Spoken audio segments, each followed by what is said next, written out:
परिचय। नमस्कार दोस्तों, आप देख रहे हैं कि टेबल पर फल रखे हुए हैं। हमारे 5 आम हैं, 3 सेब और 2 अनानास हैं। इसे इस तरह से बताना आंकड़ों का प्रबंधन कहा जाता है। मान लीजिए कि आप अपने पसंदीदा बल्लेबाज के पिछले विश्व कप के आंकड़े जानना चाहते हैं। आप इसे कैसे जानेंगे? आपको स्कोर बुक में देखना होगा। स्कोर बुक में ये सभी आंकड़े होते हैं। आंकड़ों का प्रबंधन सूचना को सुरक्षित रखने का नाम है।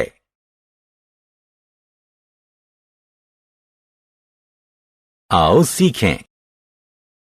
सारणियों का प्रयोग करके आंकड़ों का अभिलेखन करना। दंड आलेख की सहायता से आंकड़ों का प्रदर्शन करना। सारणी का संघटन। दोस्तों, जब चीजें सही रूप से रखी हुई हों तो उन्हें पाना आसान होता है। सुव्यवस्थित चीजों का प्रयोग आसान होता है। इसी तरह संगठित आंकड़ों की व्याख्या आसान होती है। असंगठित आंकड़ों को कच्चे आंकड़े कहते हैं। हम इन आंकड़ों को सारणी के प्रयोग से सही तरीके से सजा सकते हैं। सारणी हमें आंकड़ों को सुव्यवस्थित ढंग से रखने में सहायता करती है। मिलान चिन्ह। आइए अब एक गतिविधि करते हैं। 2 पासे लें।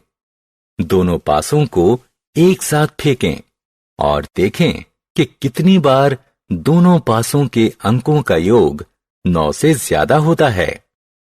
यह भी देखें कि कितनी बार उनका योग 9 से कम था। इस गतिविधि को 20 बार करें और सारणी में दर्ज करें। हमने देखा कि चिन्हित करना आंकड़ों के अभिलेखन में सहायक है। इन्हें मिलान चिन्ह कहते हैं।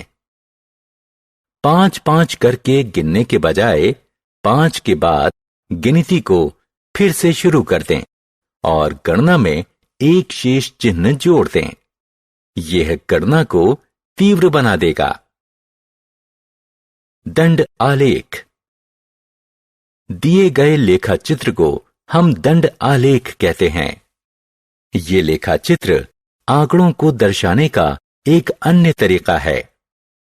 एक दंड आलेख आंकड़ों को दर्शाने के लिए दंड का प्रयोग करता है। दिए गए आलेख में विषय को नीचे और छात्रों की संख्या को दंड आलेख के बगल में लिखा गया है। इस आलेख में 9 खंड उन छात्रों की संख्या बताते हैं जो गणित को पसंद करते हैं। इसी तरह ईवीएस में 7 खंड, 5 खंड विज्ञान में, 4 खंड अंग्रेजी में और 3 खंड हिंदी में हैं। हमने क्या चर्चा की? अव्यवस्थित आंकड़ों को कच्चे आंकड़े कहते हैं।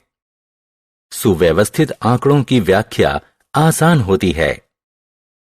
आंकड़ों को सारणी, मिलान चिन्ह और दंड आलेख की सहायता से व्यवस्थित किया जा सकता है।